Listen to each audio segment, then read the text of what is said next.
At my son's wedding, my daughter-in-law looked right at me, smiled for the crowd, and said, "This is the family embarrassment we're stuck with." Everyone laughed. Her parents, the guests, 200 people staring while I stood there holding a champagne glass that slipped and shattered on the floor. I felt the heat in my face, but I didn't say a word. Not yet. A few seconds later, her father froze, his eyes widening as he looked at me. "Wait," he said. "Aren't you the investor who bought my company?" The room went silent. That was the moment everything I'd kept hidden for 15 years came crashing out into the open. You see, I've spent most of my life pretending to be small, to stay unnoticed. I let people think I was just a quiet widow living modestly, but that day, in front of everyone, they finally saw who I really was, and it changed everything. My name is Evelyn Hart. I'm 55 years old, a widow, and a mother of one son. Most of my life, I've been the kind of woman people don't really notice. I dress simply, speak softly, and stay out of the spotlight. I've learned that being quiet is sometimes the safest way to live. That night, at my son's wedding, I thought I was just another guest in a room full of people who didn't see me. I had no idea how wrong I was. The Carrington estate was beautiful, everything you'd expect from a rich family's wedding. There were flowers everywhere, soft music from a live orchestra, and chandeliers bright enough to make everything shine. Everyone looked perfect, smiling, laughing, drinking champagne. I stood near one of the tables, watching my son Ethan dance with his new wife, Lila. He looked happy, and that was all I wanted. Then it happened. I didn't even see it coming. Lila walked over to me with her parents. She looked beautiful, graceful, and for a second I felt proud to have her as part of the family. But then she turned to her parents, still smiling for the crowd, and said, loud enough for everyone to hear, "This is the family embarrassment we're stuck with." For a moment I thought I'd misheard her, but no one laughed like it was a misunderstanding. Her mother smiled politely, her father chuckled, and a few guests nearby gave each other uncomfortable looks. I could feel every pair of eyes turning toward me. The champagne glass in my hand slipped and hit the floor, shattering against the marble. The music stopped. The sound echoed through the room, and suddenly there was silence. 200 people stood still, watching a woman in a navy blue dress trying to pretend that her hands weren't shaking. I wanted to disappear. My face felt hot, my stomach turned. I tried to smile, but my lips wouldn't move. I told myself to breathe, to act like it didn't matter. I'd been through worse after all. I'd learned how to stay calm when people judged me. Still, something about hearing those words in front of my son's whole world cut deeper than I expected. I looked at Lila. She didn't look sorry. In fact, she seemed proud of herself, like she had just proven something. Maybe she thought I was beneath her, someone not worth her respect. Maybe she thought my quiet life meant I was weak. I didn't say anything. I couldn't trust my voice not to shake. Then I heard a man's voice behind her. It was her father, Graham Carrington. He was staring at me with an expression that didn't make sense at first. His smile was gone and his face had turned pale. His hand trembled as he set his glass on the table. "Evelyn Hart," he said slowly, his voice uncertain. "Aren't you the investor who bought my company?" For a second, I couldn't believe what I was hearing. My stomach dropped. Around us, the silence thickened. Lila turned toward him, confused. "What are you talking about, Dad?" she asked. But he didn't answer. He just kept looking at me, waiting for me to say something. I could have denied it. I could have laughed and said he must be mistaken. That's what I'd done for years. I'd let people see what they wanted to see. A quiet widow, a simple mother, a woman who probably needed help getting by. But that night, I didn't feel like pretending anymore. I didn't confirm it, but I didn't deny it either. I just looked at him and said calmly, "I think you must be confusing me with someone else." No one believed it. Lila's mother gasped softly. A few guests started whispering. The entire ballroom felt like it was holding its breath. I bent down, picked up the largest piece of broken glass, and placed it on the table. My hand had stopped shaking by then. I looked at Lila one more time. Her smile was gone now, her face pale, her confidence slipping. For the first time that night, she looked small. I turned and started walking toward the exit. My heels clicked against the floor, the only sound in the room. I didn't look back at anyone. Every step felt heavier and lighter at the same time. I'd spent 15 years building a life in silence, staying out of sight, letting people underestimate me. And in one sentence, one cruel, thoughtless sentence, Lila had pulled the curtain back on everything I'd worked to keep private. As I reached the door, I saw my reflection in the glass, a middle-aged woman with calm eyes, wearing a modest dress and a string of pearls. To everyone else, I was still invisible, but for the first time in years, I didn't feel invisible at all. That night didn't break me. It started something else. For 15 years, I lived quietly, almost invisible, not because I wanted to hide, but because peace was easier to find when no one paid attention. Life taught me that silence can protect you better than words ever could. When I think back, it always begins in that small garage we used to call our workshop. The air smelled like solder and burnt coffee. My husband, Andrew, spent hours hunched over circuit boards, his hands steady, his face calm. I would make him coffee, bring it over, and sit nearby just to keep him company. We didn't need many words. The sound of his tools, the soft hum of the old fan, and the quiet between us, that was home. He was a good man, honest, smart in the kind of way that didn't need to prove itself. He once said something that stuck with me. A large tech company had offered to buy his new battery system patent for a ridiculous amount of money. But after the meeting, he just shook his head and said, "I'd rather sell small and keep my soul." That was Andrew. He believed that some money comes with a price too high to pay. We waited for the right partner, and in 2012, he sold the patent for $22 million. It felt unreal. We sat at the same small table where we used to eat takeout dinners, staring at the number on the check. He laughed quietly and said, "This is our chance to build something that lasts." I didn't know what that meant yet, but I trusted him completely. We made a plan. Nothing wild, nothing that would draw attention. We started with safe investments, strong companies, reliable funds. We learned slowly, step by step. Andrew had a good eye for numbers, and I learned to read balance sheets and reports alongside him. As time went on, we began exploring more, real estate in small but growing cities, and later, early investments in biotech companies that showed real results, not just promises. Every decision was written down in a notebook. Every risk was calculated.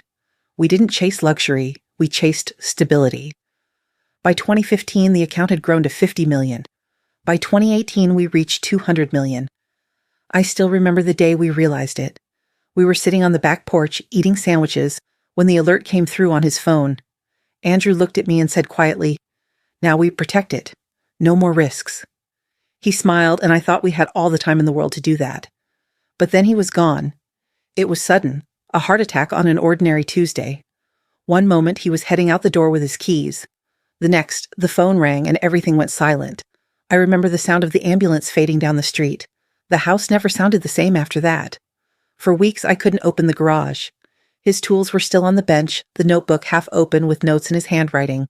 On the first page, he'd written a single line, "Take care of Ethan, don't let money change him." I must have read that sentence 100 times. It became a promise I couldn't break. From that day, I decided our secret would stay buried. Ethan didn't need to know how much we had. He had just finished graduate school, excited to build his career. He was proud of working hard, earning his place. I didn't want to take that away from him.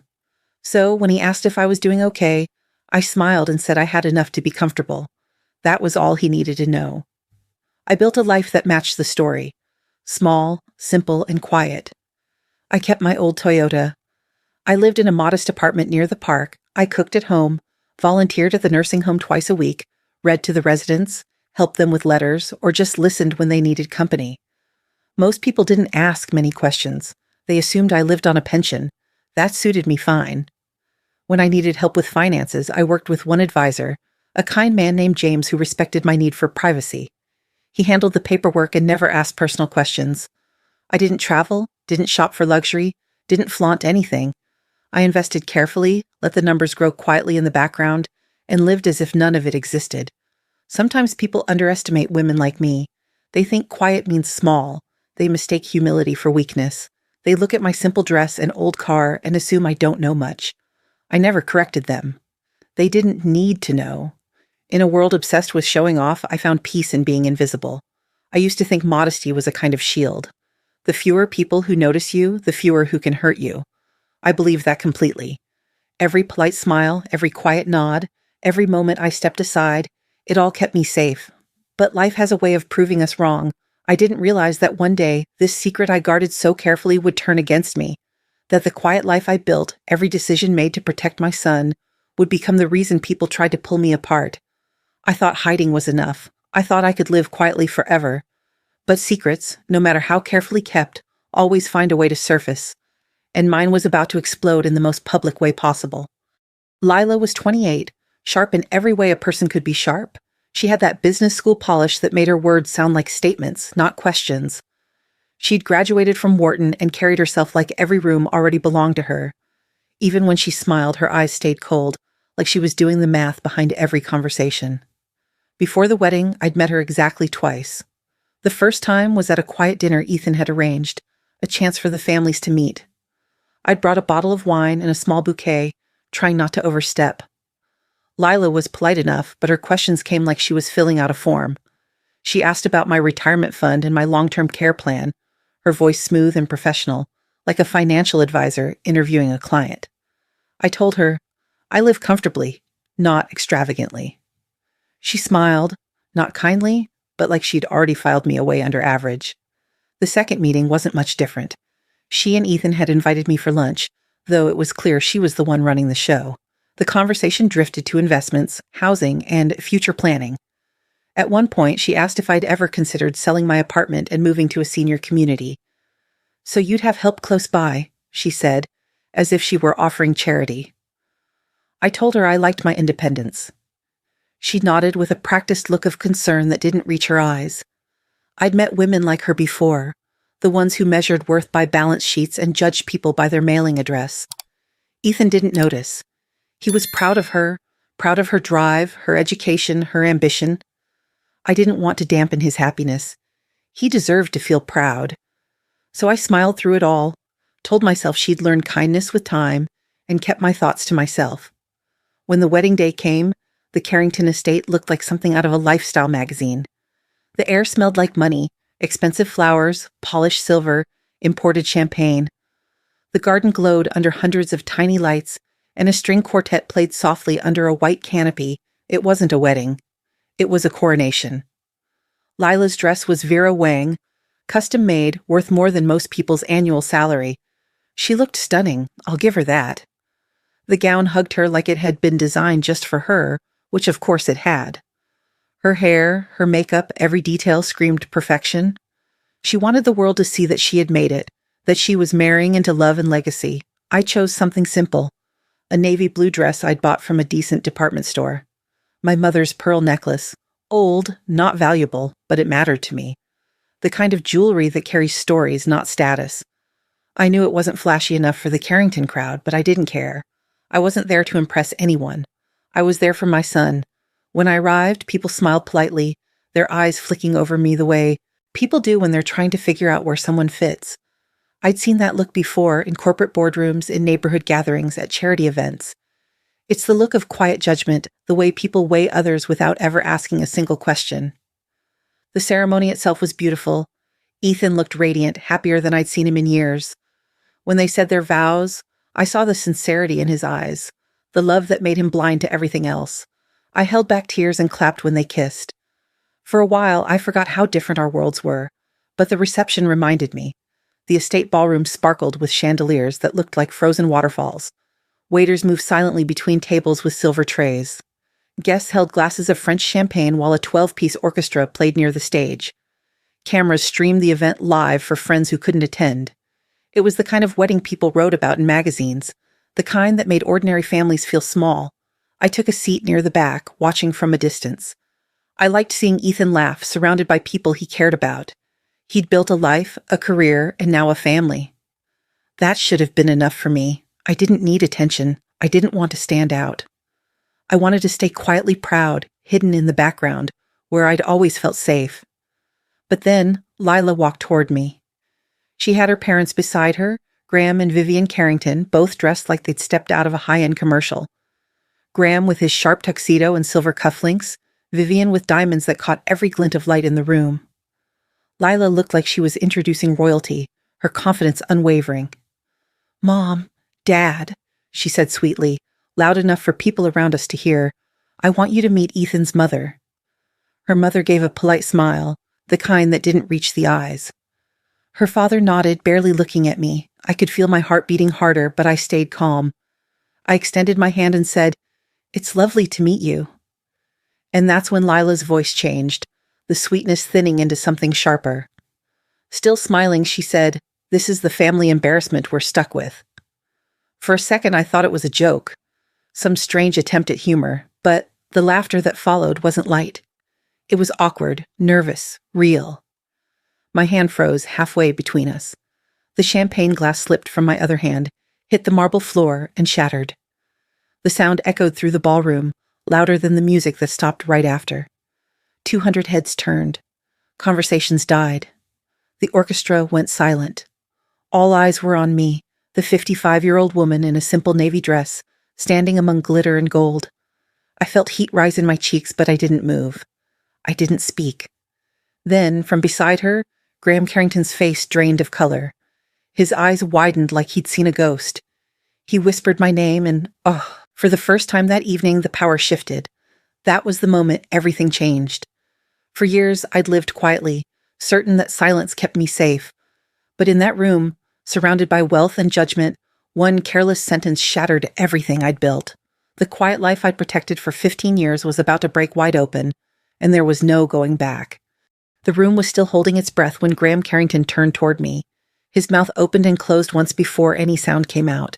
The color had drained from his face, and his hand trembled as he set his glass down so carefully you'd think it might explode if he let it go. He looked straight at me, not at his daughter, not at the guests, just at me like a memory had finally found its way to the surface. "Evelyn Hart," he said, barely above a whisper, "are you the investor who bought Carrington Holdings?"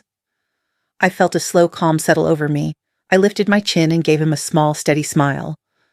"I think you're mistaken," I said. My voice didn't shake. I didn't rush the words. I knew what that answer would do. It would buy me a moment. It would not change what he already knew. The whispers began at the closest tables, then moved like a slow ripple across the hall. People leaned in, eyes wide, mouths half open. Lila's head snapped toward her father. Her expression shifted from confidence to confusion so quickly it was almost painful to watch. "Dad, what are you talking about?" she asked, but he didn't answer her. His eyes never left me. I didn't look away either. I had spent years hiding in plain sight, and a habit like that doesn't vanish in a second. But the truth has a way of standing up on its own. I could feel it happening even before anyone said another word. The crowd wasn't looking at the bride anymore. They were looking at the quiet woman in a navy dress who had smiled and said, "You're mistaken," and somehow made it sound like a warning. In my mind, the room shifted. The chandeliers blurred. The music was gone. All I could see was a different place under a different kind of light.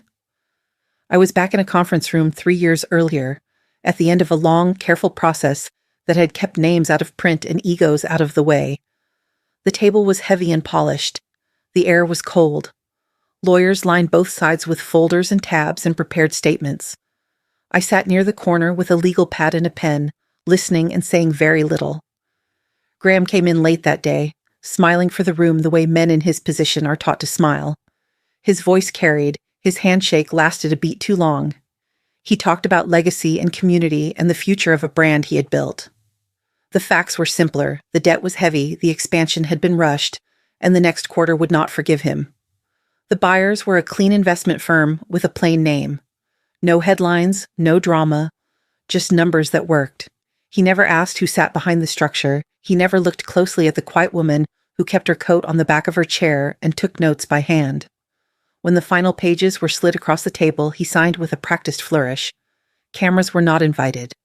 A junior associate took a picture on a phone to mark the moment, and I turned my face just enough that the image caught only the line of my jaw. I remember the way the pen felt in my hand when my turn came. I remember thinking that saving a company doesn't always look like a rescue. Sometimes it looks like a closing. Back in the ballroom, the past and present sat on top of each other like 2 sheets of paper. I could feel the edge where they didn't quite line up. Lila stared at me as if trying to force a different story to fit. Her mother's grip tightened on her clutch. A guest near the orchestra muttered something and stopped when his wife touched his arm. I kept my hands at my sides because I didn't trust them not to give me away. "Answer me," Graham said, louder now, but not with anger. With certainty.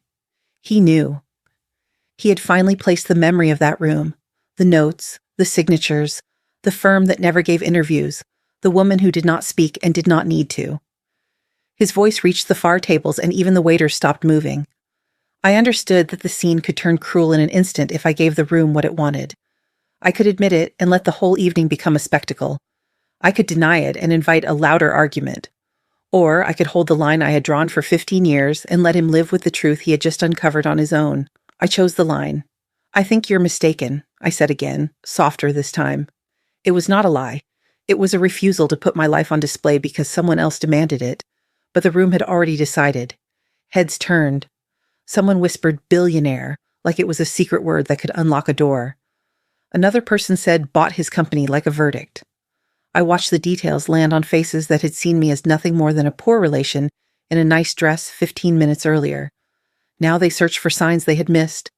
They found none, because I had not left any. The spotlight swung back from the dance floor and caught me in its edge. It wasn't intentional. The lighting tech was just following the noise. Still, it felt like a bare stage. I stood there steady because I would not give them the sudden fluster they were waiting for. My heart beat hard once and then leveled out. I took one breath and another and kept my gaze on the man who had finally recognized me. Layla stepped forward as if to shield the moment from getting worse. "Dad, you're overreacting," she said, but there was no strength behind it. She looked at me again, and I saw the question form in her eyes. Not, "Who are you?" She thought she already knew that. The question was simpler and sharper. "How much do you know?" She understood that recognition cuts both ways. I gave her nothing. Not a nod, not a shake of my head. The less I gave, the more the silence worked for me. It stretched until you could feel the weight of it. Until even she had to look away. No one watched the bride anymore. No one commented on the dress or the flowers or the orchestra the family had flown in for the night. The story had changed in a handful of sentences and a look that reached across 3 years. They saw a widow who did not ask for their approval and did not apologize for being in the room. They saw a woman they had underestimated because they wanted to. I knew what would come next. Questions, speculation, calls in the morning, curious messages buried inside polite invitations. A new tone from people who had avoided me at the start of the evening. It would not be kind. It would not be simple. But I also knew something else. The moment you stop being invisible, you stop being easy to ignore. I lifted my glass from the table behind me, realized it was empty, and set it down again. Then I gave Graham a small nod that said nothing and everything, and I took a step toward the edge of the room where the light was softer. The whispers followed, and I let them. I had lived a long time without a voice in public. I could live a few more minutes with too many. I was not invisible anymore, and whether I liked it or not, that was the beginning of the trouble to come. The phone started ringing before sunrise. I had barely slept. Every time I closed my eyes, I saw the champagne glass breaking, the crowd staring, Graham's pale face, and the sound of my name echoing through that ballroom. I thought I could have a few hours of quiet before the consequences arrived. I was wrong. "Mom, what the hell happened last night?" Ethan's voice came through the phone, tight, fast, the kind of anger that comes from fear. I could hear him pacing. I sat at the kitchen table, the same place where I used to help him with homework when he was 10. I stared at the half-finished cup of coffee in front of me. I wanted to lie, to tell him it was a misunderstanding, some confusion between names or faces. But before I could form an answer, another sound broke in, a text notification. It was from Lila. "We need to talk about family matters." The words were polite, but they carried weight. I read them twice, then 3 times. I didn't need to ask what she meant. Family matters in her world meant money, control, and information. By noon, we were sitting across from each other in one of the most expensive restaurants in town. Lila had chosen the place, of course. Everything about it screamed status. The marble floors, the soft jazz, the quiet hum of people who could afford to eat there in the middle of a weekday. She was already seated when Ethan and I arrived. Her posture perfect, her expression calm, as if the night before had never happened. "Margaret, David," she said, then corrected herself. "Evelyn, Ethan, thank you for coming." Even the way she said my name felt rehearsed, deliberate. On the table in front of her sat a bottle of Bordeaux that probably cost more than my old car. The candlelight bounced off her wineglass, painting her face in warm tones that didn't match the chill in her eyes. I sat down slowly. Ethan beside me looked tense, confused, still trying to understand what had unfolded. He had asked me a dozen questions on the way. Was it true? What did Graham mean? Why hadn't I said anything before? I told him we would talk about it later. Now wasn't the time. Lila smiled, a small, knowing smile that didn't reach her eyes. I thought it would be nice for us to clear the air, she said, as if this were some polite misunderstanding instead of a reckoning. After all, we're family now. A waiter poured the wine. I didn't touch mine. She lifted her glass and swirled it slowly, watching the red liquid catch the light. You know, she began, I stayed up last night talking with Daddy. He told me the most interesting story about an acquisition 3 years ago, a mysterious investor who came in quietly and saved the company. She looked straight at me. He remembered a woman who didn't speak much during the meeting, but who seemed in charge, somehow. I stayed still. Ethan shifted beside me, glancing between us. Lila leaned forward slightly and reached for her phone. I found something you might like to see, she said softly. She placed it on the table, a photo from a business article. The headline mentioned the Carrington Holdings buyout. There, in the corner of the picture, barely visible behind a row of lawyers, was a woman in a navy dress. My face was out of focus, but still recognizable. Ethan's breath caught. Mom. His voice trailed off, full of disbelief. I kept my eyes on the photo. I had prepared for this moment in theory 100 times, but reality still hit hard. I had no idea that one small image could unravel 15 years of careful distance.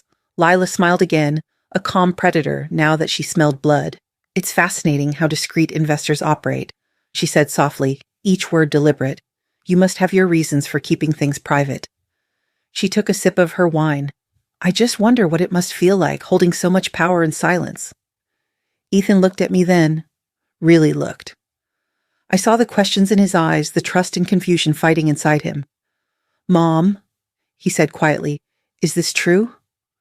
I didn't answer right away. The restaurant noise faded. Forks, glasses, the low hum of conversation, all of it blurred. My throat tightened. The wine in my glass sat untouched, dark and still.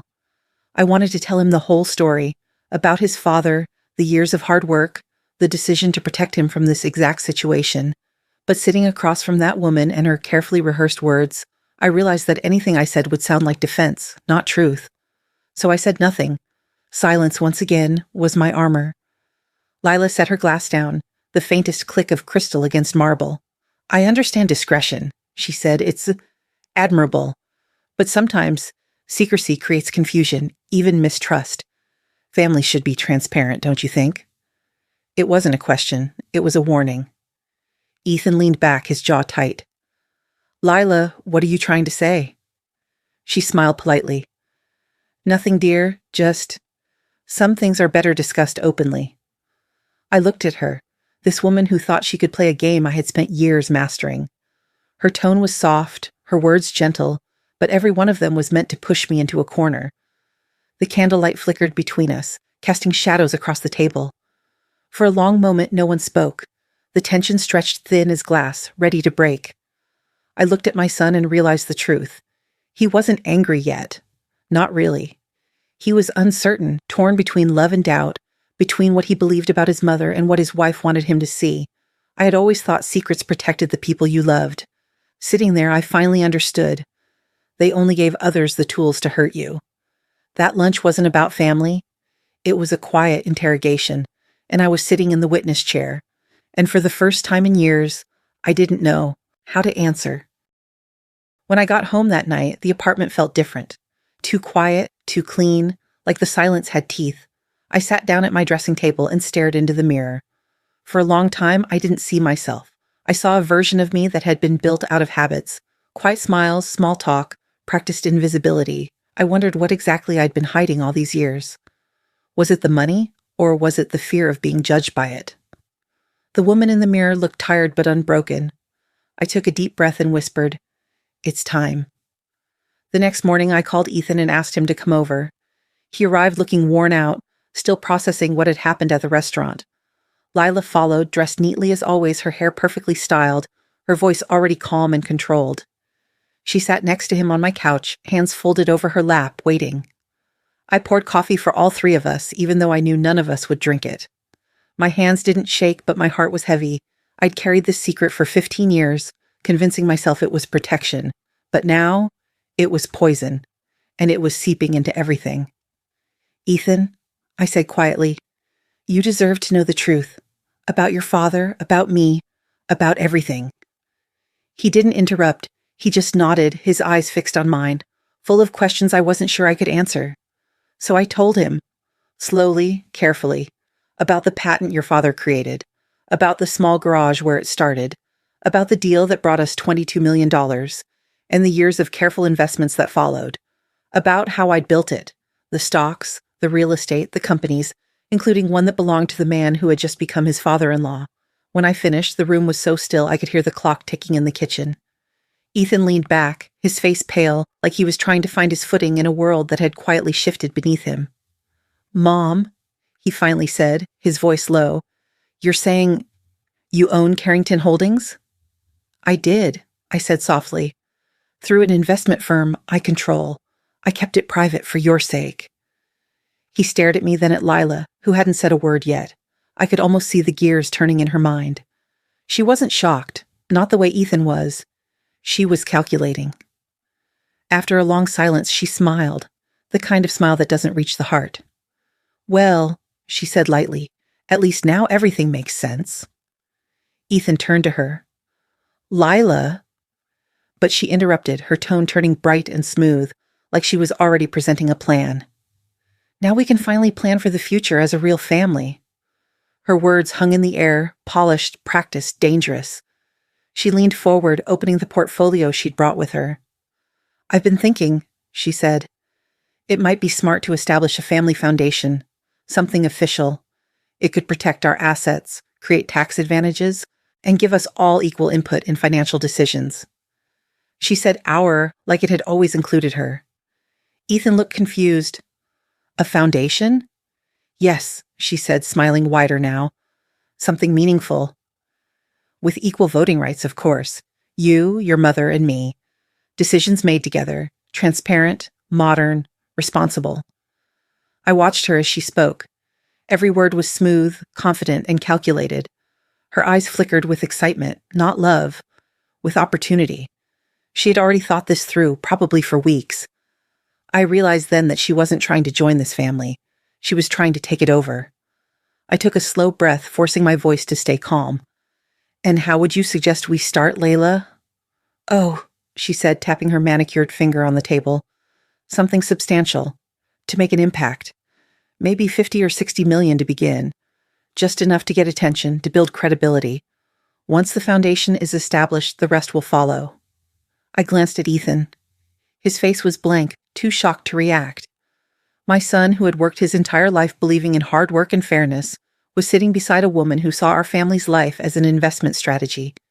It hit me then. I had spent years building walls to keep the wrong people out, and somehow I had opened the door and invited one in. Layla smiled again, clearly mistaking my silence for agreement. "It's really the best thing for everyone," she said. "A way to combine our strengths, to make this family unstoppable." I met her eyes across the table. There was no warmth there, only calculation, the cool glint of someone who saw numbers where I saw people. For a long time, no one spoke. Ethan's hand brushed against the coffee mug, and the sound of porcelain against wood broke the silence. Finally, I said, "You've given me a lot to think about." Lila nodded, confident she had won. "I knew you'd see it my way." She stood up, smoothed her jacket, and kissed Ethan's cheek before walking toward the door. "We'll talk more soon," she said, glancing back at me with a polite smile that barely hid her triumph. When the door closed behind her, Ethan turned to me, still looking lost. "Mom," he said quietly, "what just happened?" I didn't answer right away. I looked out the window at the empty street, the pale winter light falling across the table. I had thought that telling the truth would bring peace, that honesty would finally set everything right. But looking at the space Lila had just left, I understood something else entirely. The truth doesn't set you free when you give it to the wrong person. It just gives them a weapon. Cole Mercer still worked out of the same narrow office downtown, the kind of place where the blinds were always half closed and the air smelled faintly of burnt coffee. He had been Andrew's old financial advisor years ago, the only one my husband ever trusted completely. After Andrew's death, Cole checked in from time to time but never asked questions. He owed Andrew a favor, and I was about to collect it. He looked up from his monitor when I entered, surprise flashing across his face. "Evelyn Hart," he said, standing to shake my hand. It's been a while. Too long, I answered. I need help, Cole. Quiet help. His expression changed. What's going on? I sat across from him and told him enough to make him understand. The wedding, the recognition, the questions, and Lila. He listened without interrupting, fingers tapping lightly against the desk. When I finished, he turned to his computer, the glow of the screen washing his face in pale blue. I can dig, he said, but if what you're hinting at is true, this might already be bigger than you think. Do it anyway, I said. He nodded once, rolled up his sleeves, and started typing. The sound of the keys filled the room, steady and quick. Dozens of spreadsheets opened and closed, documents stacking on top of one another. He worked with precision, tracing transactions, mapping company names, checking corporate registries. On one screen, columns of numbers scrolled upward. On another, digital maps showed ownership structures branching like veins under glass. Hours passed and the city outside went dark. Streetlights flickered through the blinds, thin stripes of gold cutting across the floor. The only sound was the hum of his computer and the occasional rustle of papers. I watched the reflection of the data moving across his glasses. Finally, he stopped typing. They're building a case, he said quietly. My stomach tightened. Who's they? Private investigators, lawyers maybe. It looks coordinated. And it's not just curiosity, they're tracing your shell companies, following the money trail back to you. Lila's leading it. He turned the monitor toward me. The report filled the screen. Financial analysis, debt ratios, credit lines. Look here, he said, pointing to the highlighted section. Carrington Estate, mortgaged at 80%. They've been using short-term credit to keep their image afloat. And see this? Their income? It's mostly consulting contracts and board fees from companies you own. Without those, they'd collapse within months. I stared at the numbers. It was worse than I thought. So they're building pressure, I said. Exactly, Cole replied. If they go to the SEC, it could get messy. They might frame this as failure to disclose beneficial ownership or insider trading. Even if you're clean, once the regulators start digging, it's hell to get them to stop. Thus, words hung between us heavy and real. I leaned back in my chair, the leather creaking softly. So, what do we do? Cole studied me for a long moment. Most people would go quiet, hire a lawyer, wait for the storm. I'm not most people, I said. He smiled faintly. Andrew used to say that. I looked at the numbers again, at the quiet pattern of greed forming under Lila's name. She was clever, ambitious, and ruthless, but she was also predictable. She thought this was a battle for exposure. She didn't understand that power doesn't come from secrets. It comes from control. I stood. Thank you, Cole. Send me everything you find. Every company, every person connected to this. He hesitated. You're going after them, aren't you? I'm not going after anyone, I said, picking up my coat. I'm just not waiting to be attacked. Outside, the street was empty, the cold air sharpened my lungs. I looked up at the dark windows of the city and felt something I hadn't felt in years. Focus. The same kind that built everything I had.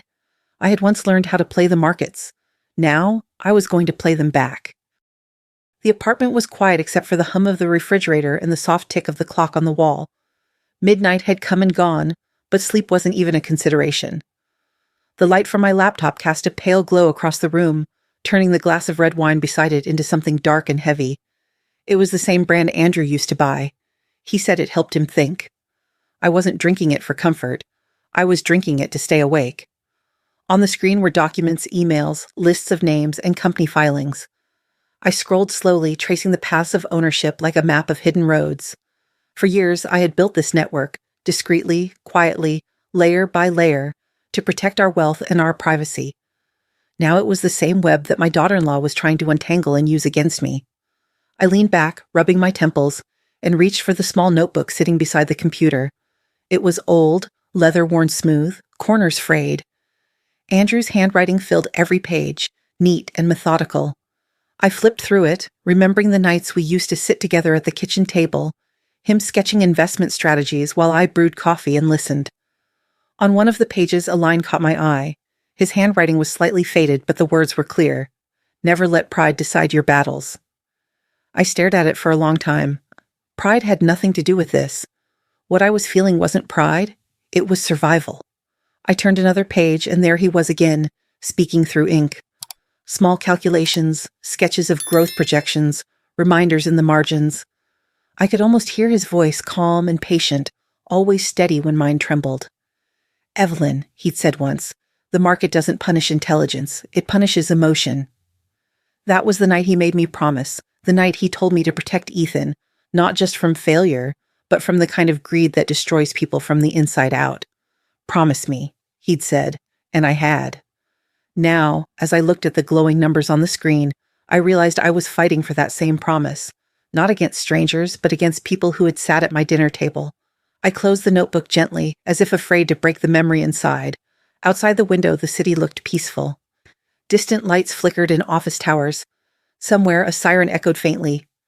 The world slept, unaware of the quiet war beginning in one small apartment. On another tab, Cole's files were open, the ones he'd sent earlier that evening. They were meticulous. Transaction histories, credit lines, shell company audits. Every thread of Lila's investigation was there, mapped and tagged. I could see her trail, the money she borrowed, the investigators she hired, the law firm she'd contacted. Each one was a mistake waiting to be used. I poured another inch of wine and whispered to myself, "You should have stopped when you still had the chance." There was something almost comforting about the clarity of it. For 15 years, I'd built systems, made decisions, and kept everything under control. But this was no longer about money. It was about who would define the story. Lila thought she could expose me and force a confession that would benefit her. She didn't understand that I had already survived far worse than public opinion. If she wanted a fight, she'd get one, but not the kind she expected. My fingers moved over the keyboard, calm and precise. I began to rewrite the structure of my holdings, consolidating accounts, shifting ownerships, closing old shells and creating new ones. Every move was legal, documented, and invisible, the kind of preparation that makes an opponent think they're winning right up until the ground disappears beneath them. I drafted messages to Cole, scheduling meetings with 2 trusted attorneys, not for defense, but for offense. I wanted the records of Lila's investigation preserved, her credit activity analyzed, her communications traced. Every call, every payment, every document she had touched would be examined. By 3 a.m., the plan was forming clearly in my mind. The screen in front of me showed order out of chaos, my way of turning fear into action. I looked again at Andrew's old notebook and smiled faintly. He'd always said the market was just a mirror for human nature. Greed, panic, arrogance, all predictable if you paid attention long enough. He was right. Lila was playing her game with emotion, pride, resentment, ambition. I would play with patience. I closed the laptop and sat back. The city outside was still and silent. For the first time in days, I felt something close to calm. Not peace, that would come later, but clarity. They wanted to play by the rules of law and power.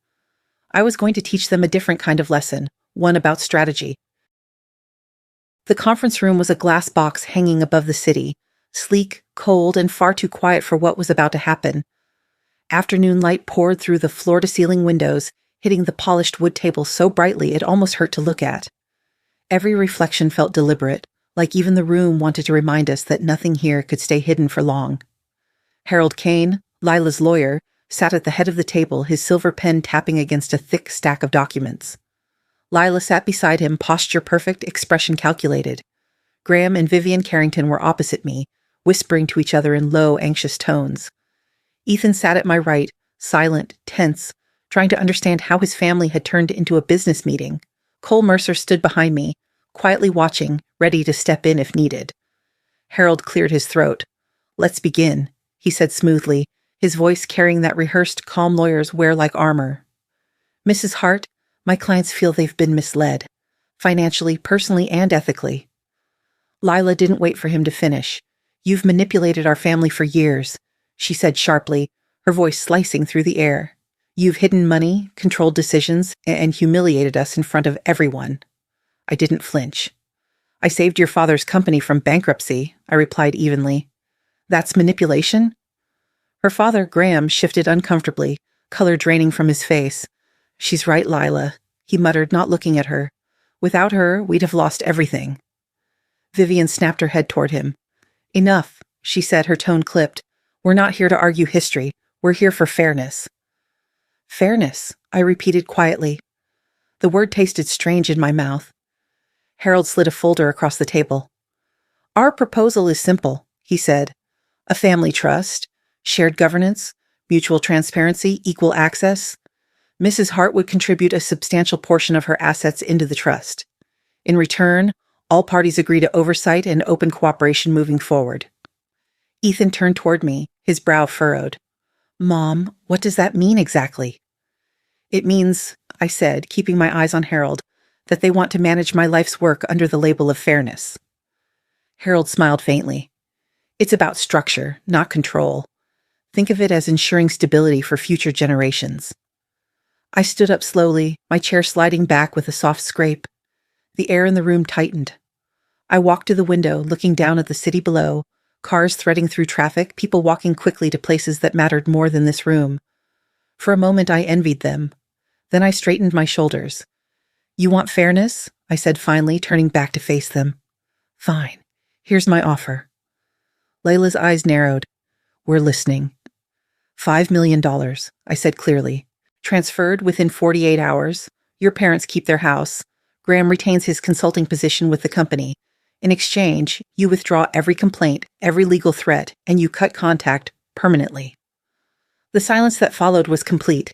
Even the hum of the air conditioning seemed to stop. Lila blinked, unsure if she'd heard correctly.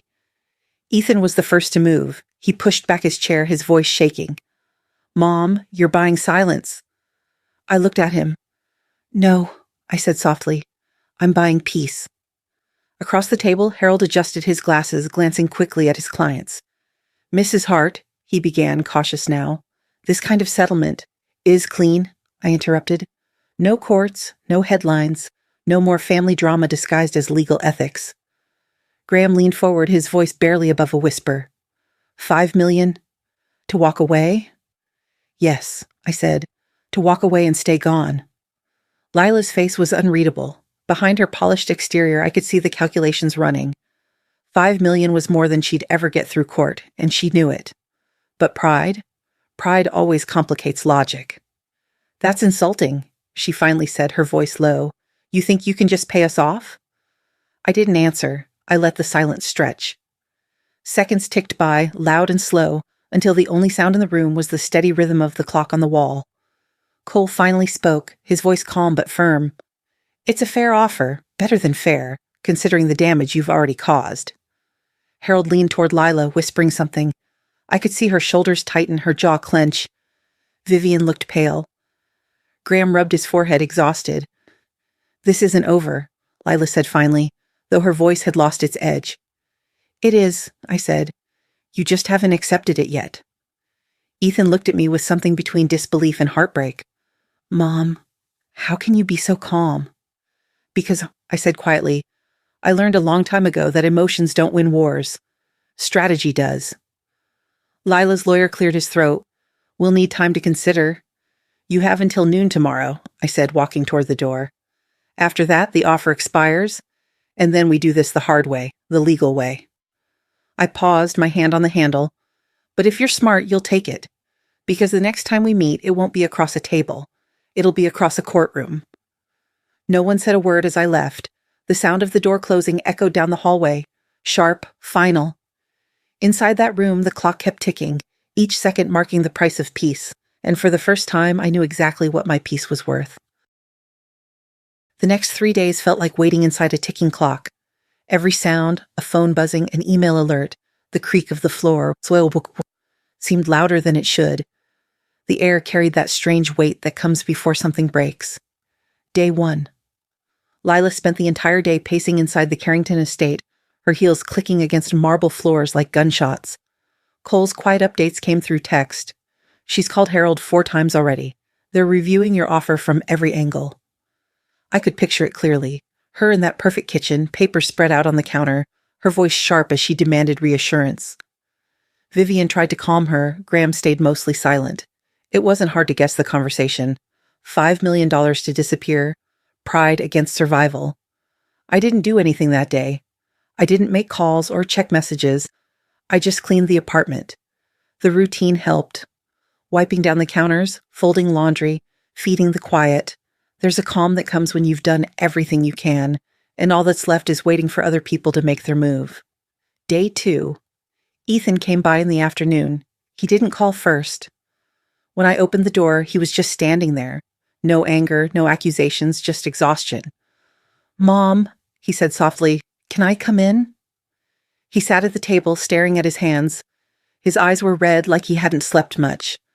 I poured him tea, though neither of us touched it. He finally said, "I don't know what to feel anymore." I nodded. "You don't have to decide right now." I thought we were a normal family," he said. "You, me, and now her. But it's all money and control, and—" He stopped, his voice breaking. I wanted to tell him that this wasn't about money, that I'd started this whole thing to protect him, but he needed space, not another explanation. So I just reached across the table and covered his hand with mine. "Whatever happens," I said, "you'll be okay." He nodded slowly, eyes down. When he left, he hugged me like he was afraid it might be the last time. Day 3. Cole called that morning. His tone was cautious but lighter than before. "They're leaning toward accepting," he said. "No movement yet, but the lawyer's been quiet for 12 hours. That's a good sign." I just said, "Quink, thank you," and hung up. Then I made tea. The same kind Andrew used to drink late at night when we'd talk about the future. I spent the day doing nothing that looked important. I watered the plants, I organized old files, I let the hours move the way they wanted to. Sometimes that's all strategy really is, knowing when to stop pushing. When night came, the apartment filled with that soft blue light that comes just before midnight. I poured myself a glass of red wine and sat by the window. Outside, the city was quiet. Streetlights shimmered against the wet pavement. Somewhere far away, a siren, echoed and faded. I thought about Andrew, about the night he died, how I sat in the same spot, watching the same moon through the glass. He'd been gone 15 years, but sometimes I still felt him near, especially in moments like this, when choices carried weight. I opened his old notebook again, tracing my fingers over the familiar handwriting. The same sentence that had carried me through every decision stared back. Never let pride decide your battles. It wasn't pride keeping me here. It was the promise I'd made, to protect our son, to protect what we'd built, and to make sure that no one could use it to hurt us. Outside, the moonlight glinted against my wine glass, turning the surface silver. Everything looked still, calm, final, ready. Tomorrow would decide everything. Either I'd lose it all, or I'd finally be free. At 11:47 a.m., Cole's phone buzzed on his desk. He glanced at the screen, then looked up at me with a faint, knowing smile. "It's Harold," he said quietly. He answered, his voice calm and professional. "Yes, Harold, understood." When he hung up, he didn't have to say anything. I could read the outcome in his eyes. "They've accepted the offer," he said. I let out a slow breath I hadn't realized I'd been holding. Not relief exactly, more like the release of a string pulled too tight for too long. 15 years of silence, 3 weeks of conflict, and 72 hours of waiting had all come to this single moment. That afternoon, we met again. Same conference room, same polished table, but the energy was different now. No tension, no fight left, just the quiet formality of people closing a chapter. Harold sat at the head of the table, looking more tired than before. Graham and Vivian appeared relieved, like people who had been holding their breath for too long. Cole stood beside me, arms crossed, watchful. And then there was Lila. She entered last, a small folder clutched in her hands. Her hair was pinned back neatly, but the perfection was gone. The edge in her eyes had softened. She sat down across from me, avoiding my gaze at first, then finally meeting it. For a few seconds, neither of us spoke. The silence was heavy but clean. No venom left, just truth. Harold broke it.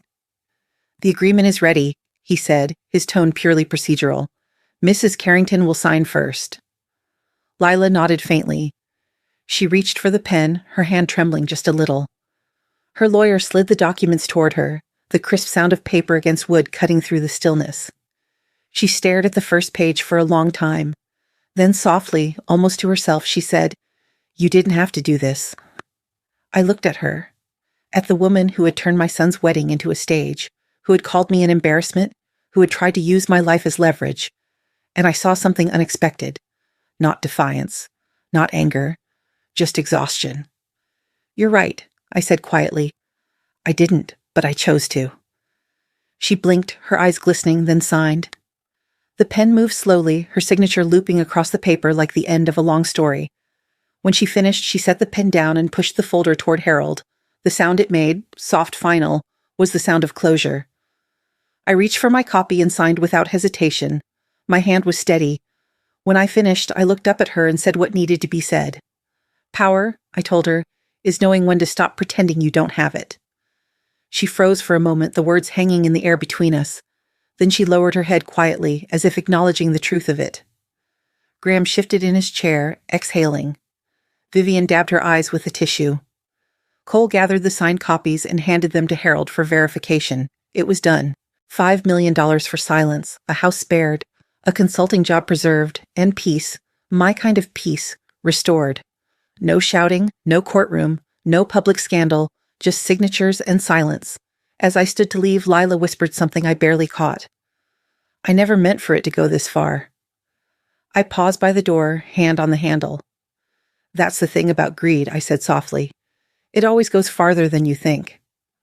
Outside, the city looked the same as it had the week before, cars moving, people walking, time continuing like none of this had ever happened. But for me, something fundamental had shifted. The war was over and I'd won, not with noise or fury, but with calm, with patience, with the kind of control that doesn't need to be seen to be felt. It was a silent victory, but in my chest, it thundered like a storm. A week later, it was over, quietly, completely, without headlines or whispers. Lila and her parents packed up their things and left Connecticut before the weekend. No announcement, no goodbye. The neighbors probably thought they were going on a trip. The Carrington estate went dark that night, every window black against the hill, the kind of silence that only comes when pride finally runs out of things to say. The press never found out.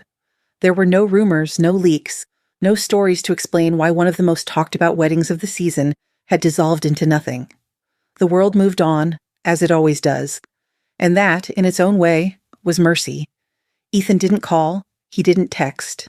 Not even a short message to say he was okay. He'd moved out of the apartment he'd shared with Lila and into a small place downtown. Cole mentioned seeing him once, carrying boxes, looking thinner, quieter.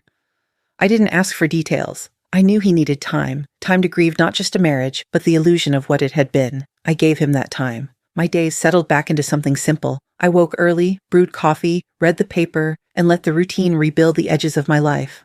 I started walking again in the mornings, the way Andrew and I used to before he got sick. The same path through the park, the same quiet streets. There was peace in repetition, in the way ordinary moments could make the noise fade. One afternoon I went to the grocery store. It was nothing special, just a regular errand, something I hadn't had the mind to do in weeks. I walked the aisles slowly, reading labels, enjoying the small normalcy of it. As I reached for a carton of milk, a woman beside me smiled. "That's such a beautiful dress," she said. "So elegant in its simplicity." I glanced down, the same navy dress I'd worn to the wedding, the same one that had once made me feel small, invisible, out of place. "Thank you," I said, returning her smile. "It's just comfortable." She nodded, then moved on, pushing her cart toward the next aisle. It was such a small exchange, but it lingered with me as I drove home. For the first time in years, the compliment didn't sting, didn't make me want to explain myself. I didn't have to. That night, I poured a cup of tea instead of wine and sat by the window again. The same view, the same city, but it looked different now. Softer somehow. Quieter.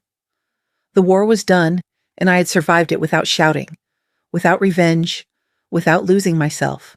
I thought about Andrew again, his laugh, his steady hands, his notebook full of numbers and advice. "Never let pride decide your battles," he'd written. I finally understood what he meant. Pride doesn't protect you, peace does. The clock ticked softly in the background. Somewhere outside, a dog barked, a car passed, a light went out. Life was moving again, and this time I wasn't fighting it. When Ethan was ready, he'd come back. And when he did, I'd be here, not as the woman who'd hidden her power, not as the mother who'd kept secrets, but as someone who'd finally learned what strength really looks like. Because sometimes justice doesn't need a courtroom. It just needs a quiet heart.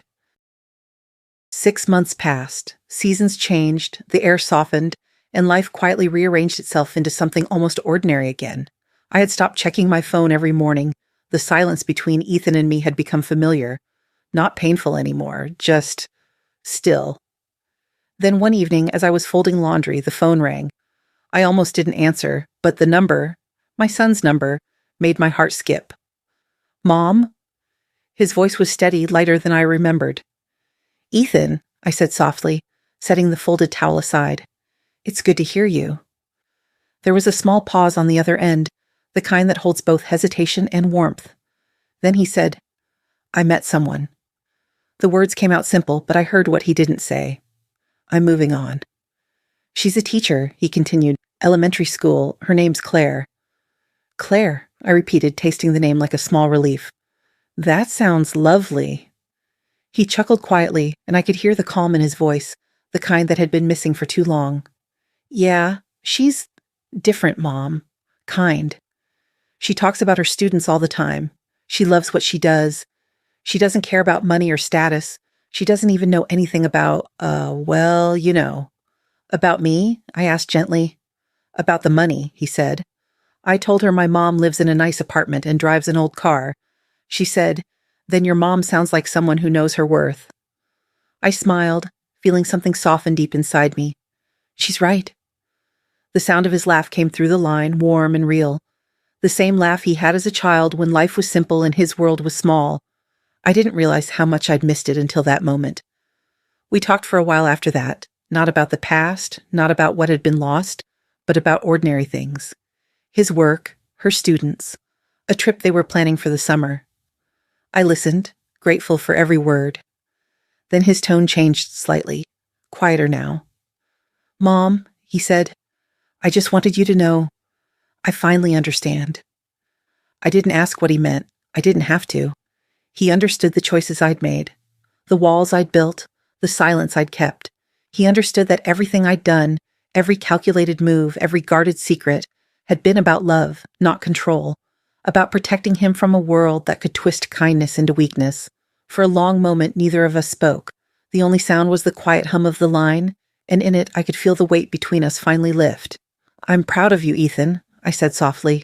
"Thanks, Mom," he replied, "for everything." When the call ended, I sat there for a while, the phone still warm in my hand. The apartment was quiet again, but this time it didn't feel empty. It felt full of forgiveness, of understanding, of peace. I looked toward the window where the city lights shimmered against the night. Somewhere out there, my son was starting over, and for the first time I wasn't worried. Because the truth was simple. Wealth could be hidden, revealed, even weaponized, but love, real love, never needed protecting. Some things can be bought, some things can be lost, but the bond between a mother and her son, that's the one thing money will never touch. That night, the apartment was filled with the kind of quiet that feels earned. Not empty, not lonely, just still. The kind of silence that follows a storm when everything broken has finally found its place again. I went to the cabinet and reached for the bottle of wine Andrew had kept for a special night. The label had faded a little with time, but I remembered when we bought it, years ago, in a small vineyard outside Napa. He'd smiled and said, "Save it for the moment you know you've made it."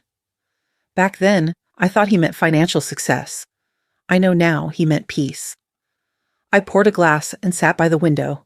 The moonlight caught the edge of the glass just right, reflecting that same silver glow I remembered from the night everything began, the night I'd stood there, watching the city lights blur through the tears I refused to cry.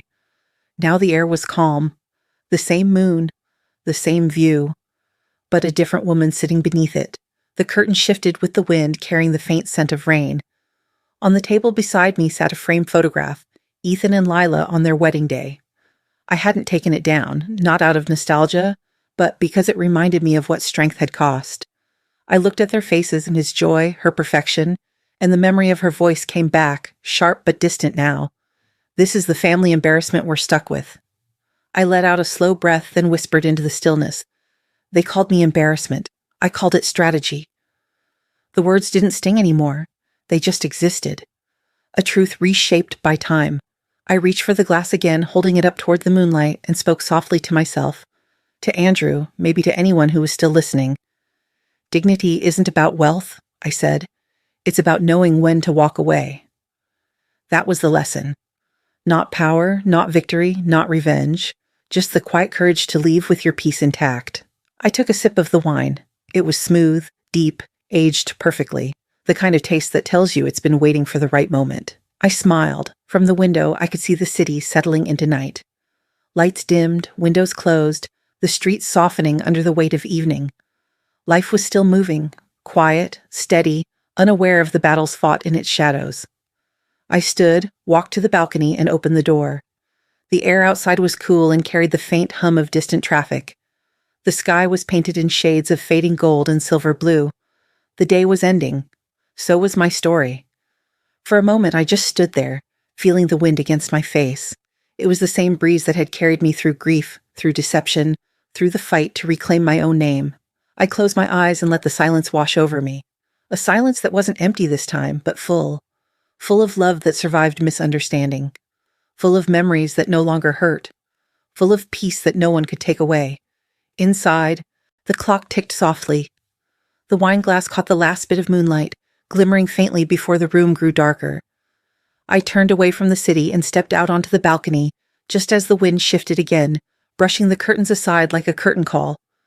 For a moment, everything felt suspended, the air, the sound, the time itself. Then, slowly, the world exhaled. I smiled one last time, raised the glass and whispered, "To quiet victories." The wind moved gently through the night, carrying the sound away, and in that silence, soft, calm, endless, everything was finally still.